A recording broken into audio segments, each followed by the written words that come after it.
आपका फिर से स्वागत है। इस वरिष्ठ नागरिकों के स्वास्थ्य संबंधी चर्चा में फिर से गिरधर सर, हेड़ा सर से हम ये जानने का प्रयास करेंगे कि बाथरूम के बाहर निकलने के बाद की गतिविधि वरिष्ठ नागरिकों की क्या होनी चाहिए। देखिए, एक बात तो मैं बताना भूल गया था कि बाथरूम के अंदर चप्पल पहनकर न जाए।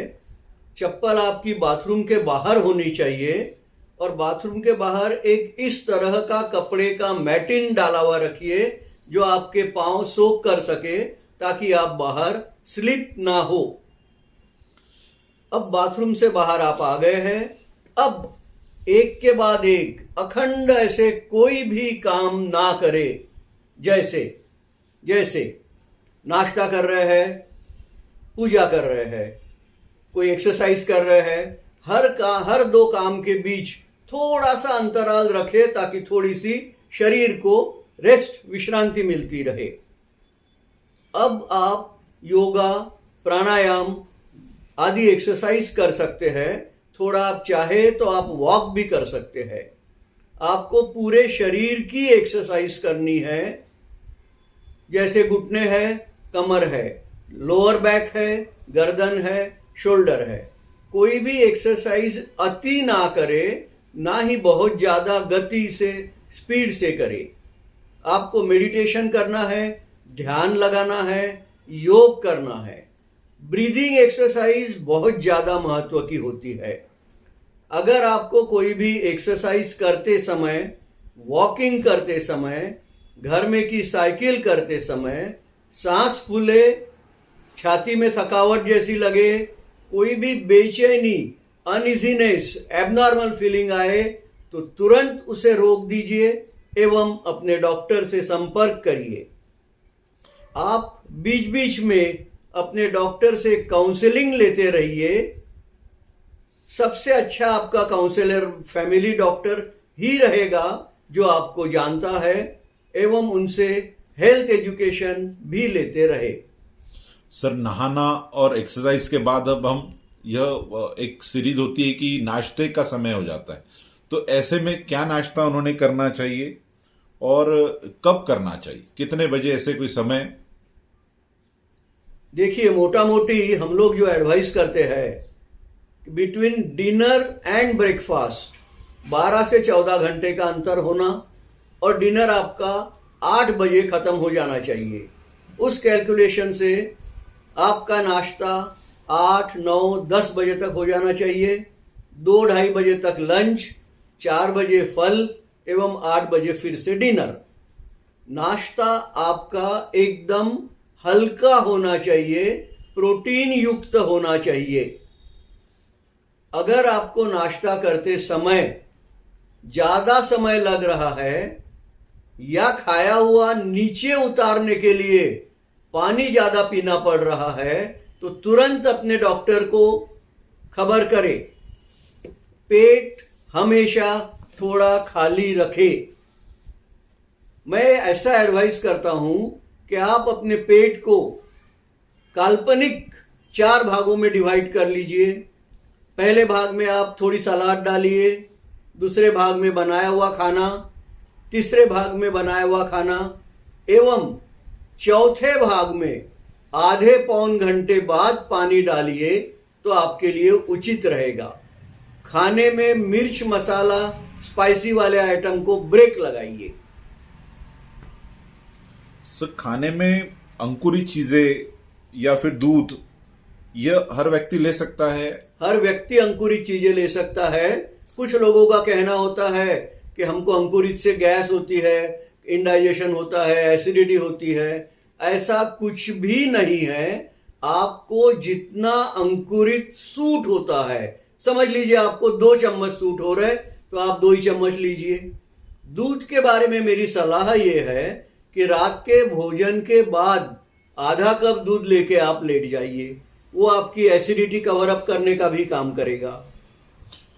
सर, इसके बाद दवाइयाँ लेने का समय आता है, तो दवाइयों का कैसे लेना चाहिए? मतलब दवाइयों के लिए कई बार हम भूल जाते हैं। कई बार होता है कि बीपी की गोली ही भूल जाते हैं, तब उसे फिर घबराहट होती है और फिर वो बोलता है मैंने लिया कि नहीं लिया। तो क्या वरिष्ठ नागरिकों ने इसकी सावधानी रखनी चाहिए? रोजाना दोपहर के समय जब आप फ्री हो जाते हैं, उस समय 2 या 3 कंटेनर डब्बियां निकालिए, एक डब्बी पे सुबह, एक डब्बी पे दोपहर, एक डब्बी पे रात, ऐसा लिख के रख दीजिए। और सवेरे की दवाई सवेरे, ब्रेकफास्ट के टेबल पे रख दीजिए, लंच वाली लंच के साथ, डिनर वाली डिनर के साथ। एक दवाई कई बार होती है जो खाली पेट लेनी पड़ती है थायराइड की, वो आपको सवेरे ही लेना है, वो आपको ही याद रखना है। सर कई बार वरिष्ठ नागरिकों में ये शिकायत भी होती है कि वो बातें भूल जाते हैं, कहीं सामान रखा हुआ भूल जाते हैं, तो इसके लिए उनको क्या तरीका अपनाना चाहिए? यस, ये बहुत ज्यादा कॉमन प्रॉब्लम है। जैसे हम लोग कहीं बाहर जाते हैं, मान लीजिए मैं कहीं मार्केट में जाना चाह रहा हूँ, घर से बाहर निकलते समय मैं दरवाजे के पास आता हूँ, मुझे याद आता है अरे यार पंखा बंद किया या नहीं किया, ट्यूबलाइट बंद किया या नहीं किया, अरे मोबाइल लिया या नहीं लिया करके। फिर घर से बाहर निकलने के बाद गाड़ी में बैठते समय लगता है अरे मैंने घर लॉक किया कि नहीं किया, कि वैसे ही निकल के आ गया बाहर। इसका बेस्ट सॉल्यूशन है, जो भी काम आप कर रहे हैं बोलते जाइए। पर्स ले लिया, ट्यूबलाइट बंद कर दिया, घर का लॉक बंद कर दिया, गाड़ी में बैठ गया, मोबाइल ले लिया। बोलते जाएंगे आप तो भूलने की संभावना कम कम कम होते जाएगी। सर एक और समस्या वरिष्ठ नागरिकों में होती है कि वो बोर होना शुरू होते हैं, एक अपनी लाइफस्टाइल के बाद में काम धाम से मुक्त होकर टीवी और घर में समय ज्यादा से ज्यादा बिताते हैं, तो उन्हें बोरियत महसूस होती है। तो उन्होंने अपने आप को बिजी कैसे रखना? ये बोरियत आपका खुद का क्रिएट किया हुआ प्रॉब्लम है। जैसा मैंने पहले बताया, आपकी उम्र बढ़ रही है, आपका शरीर बढ़ रहा है, आपका दिमाग खराब नहीं हो रहा, कोई बोरियत की बात नहीं है। जितना बनता है उतना काम करते रहिए। आप ख्याल रखिए, आपके लाइफ पार्टनर, आपकी बीवी या हस्बैंड, वो भी आप ही के उम्र का है, उसे ऑर्डर मत दीजिए चाय ला के दे, पानी ला के दे, चाय की कबशी रख ले, ग्लास रख दे। आप भी वो काम करते रहेंगे, एंगेज रहेंगे, तो एक तो आप में कॉन्फिडेंस बढ़ेगा, दूसरा आपका परिवार में प्रेम बढ़ेगा, तीसरे आप बोरियत से बच जाएंगे। मोनोटोनी से बचिए। दिन भर बैठे रहना, दिन भर टीवी देखना, दिन भर मोबाइल खेलना, नहीं, ये मत करिए। हर तरह की एक्टिविटी में पार्ट लीजिए।